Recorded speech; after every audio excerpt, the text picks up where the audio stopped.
மத்தேயு 28ஆம் அதிகாரம் 2ஆம் வசனம். அப்பொழுது பூமி மிகவும் அதிரும்படி கர்த்தருடைய தூதன் வானத்திலிருந்து இறங்கி வந்து வாசலில் இருந்த கல்லை புரட்டி தள்ளி அதன் மேல் உட்கார்ந்தான். ரோம அரசாங்கத்தினுடைய சீல் கிறிஸ்துவனுடைய கல்லறைக்கு போடப்பட்டிருக்கிறது. அதை ரோம அரசாங்கம் மட்டும்தான் வந்து உடைக்க முடியும், வேற யாரும் உடைக்க அதிகாரம் கிடையாது. ஆனா அதை விட பெரிய அரசாங்கம் பரலோக அரசாங்கம். அந்த அரசாங்கத்திலிருந்து தேவதூதன் வந்தான். சீலெல்லாம் அவன் உடைக்கல, கல்லை புரட்டி தள்ளிட்டான். சீலெல்லாம் அவனுக்கு ஒரு பொருட்டே கிடையாது. அவன் கல்லை புரட்டி தள்ளிவிட்டான். இது போன்ற ஒரு சம்பவத்தை யோவான் 11:39 நாம் பார்க்கிறோம். லாசருடைய கல்லறையில சீலெல்லாம் கிடையாது, ஆனா ஒரு பெரிய கல் வச்சு மூடி இருக்கிறாங்க. ஆண்டவர் சொல்றாரு, கல்லை எடுத்து போடுங்கள். அதுக்கு சொல்லப்பட்ட பதில், மரித்தவனுடைய சகோதரியாகிய மார்த்தாள் அவரை நோக்கி, ஆண்டவரே, இப்பொழுது நாருமே 4 நாள் ஆயிட்டே. இங்க பெரிய சீலெல்லாம் கிடையாது, கல்லை எடுத்து போடுறதுக்கெல்லாம் நிறைய ஆட்கள் அங்க இருக்காங்க.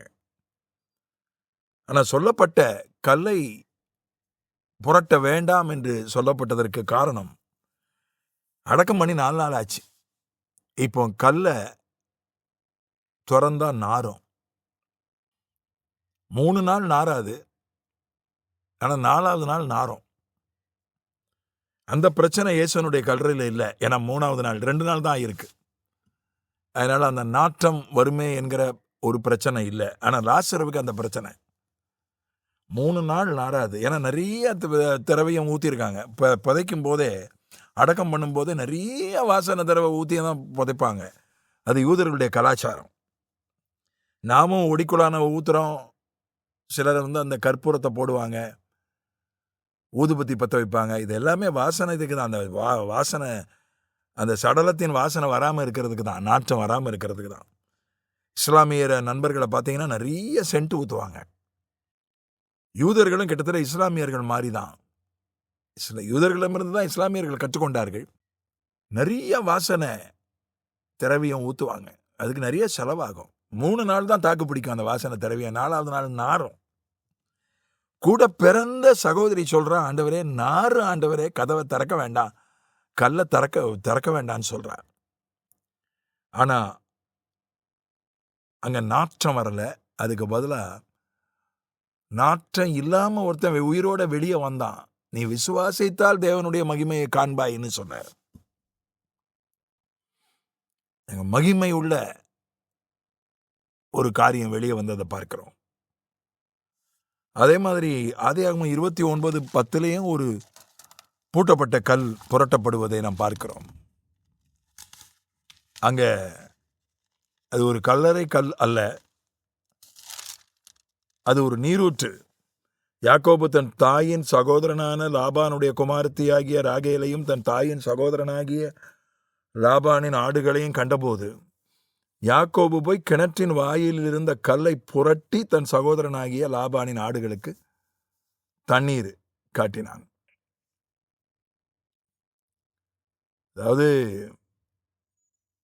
மேய்ப்பர்கள் எல்லாம் வந்தாதான்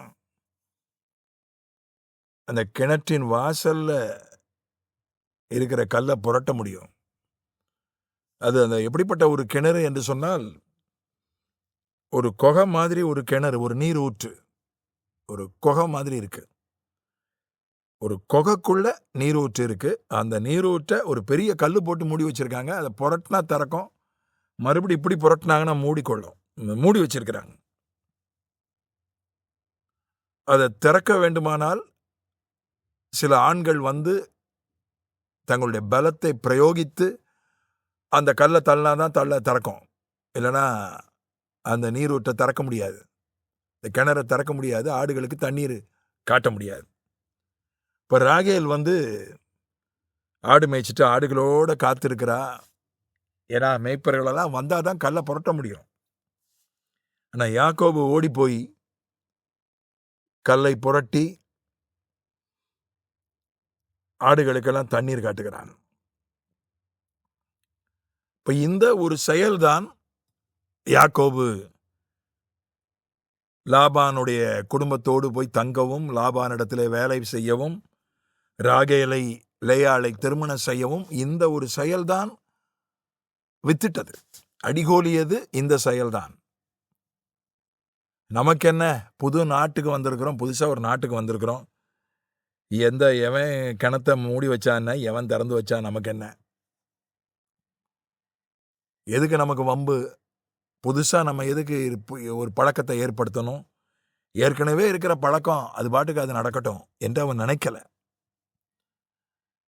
அவன் கல்லை புரட்டி தள்ளி உதவி செய்தான். யாருன்னே தெரியாது.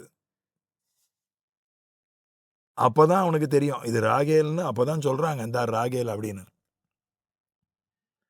5 நிமிஷத்துக்கு முன்னாலதான் இது ராகேல்னு தெரியும். மாமாவுடைய மகள், மாமாவுடைய ஆடுகள்னு தெரியும். போய் அந்த கல்லை புரட்டி தள்ளி இந்த ஆடுகளுக்கு தண்ணீர் காட்டுகிறான். அதுதான் ஒரு பெரிய திறந்த வாசலை. அவன் செய்த அந்த உதவிதான் ஒரு பெரிய திறந்த வாசலை யாக்கோபுக்கு உண்டு பண்ணுகிறத பார்க்கிறோம். அதனால அது பூட்டப்பட்டிருக்கிற கதவு, அது ஆண்டவர் ஒன்று மனிதர்களை வைத்து திறக்கிறார் அல்லது தூதனை வைத்து திறக்கிறார். நம்முடைய ஆண்டவர் அது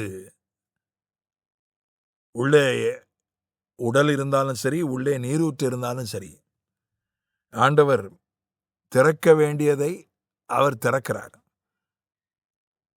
அது அதுல இருந்து என்ன அதுல தடைகள் இருந்தாலும் சரி, நாட்டம் வருமே என்று சொன்னாலும் சரி, அதுல அரசாங்க சீல் இருந்தாலும் சரி, இல்ல இதுதான் முறை, இதுதான் பழக்கம், காத்திருக்க தான் செய்யணும் என்கிற கட்டுப்பாடுகள் அங்கே இருந்தாலும் சரி, கர்த்தர் ஒரு வாசலை திறக்க வேண்டுமானால் அதையெல்லாம் மீறி அவர் திறக்கிறார். ஒருவரும் பூட்டக்கூடாதபடி திறக்கிறவர். இதோ திறந்த வாசலை உனக்கு முன்பதாக வைக்கிறேன் என்று வசனங்கள் சொல்லுகிறது. ஒருவரும் பூட்டக்கூடாதபடி திறக்கிறவர் தாவீதின் திறவுகோலை உடையவர் என்று சொல்லப்பட்டிருக்கிறது. ஆண்டவர் ஒரு வாசலை திறக்க வேண்டுமானால் அரசாங்க முத்திரைகள் முன்னால் நிற்க முடியாது. எந்த நாற்றமும் அதை தடுக்க முடியாது. எந்த மரபுகளும் கட்டுப்பாடுகளும் இதை தடுக்க முடியாது. அந்த வாசலை அவர் திறக்கிறார். ஆகவே நாம் எந்த ஒரு பெரிய தடைக்கல்லை கண்டும் பயப்பட வேண்டிய அவசியம் இல்லை. அவர் அதை திறக்க வேண்டுமானால் மனிதரை கொண்டோ இயற்கைக்கு அப்பாற்பட்ட விதத்திலோ அதை திறந்து விடுவார். ஆகவே அவர் நமக்கு திறந்த வாசலை கட்டளையிடுவார். ஆமென்.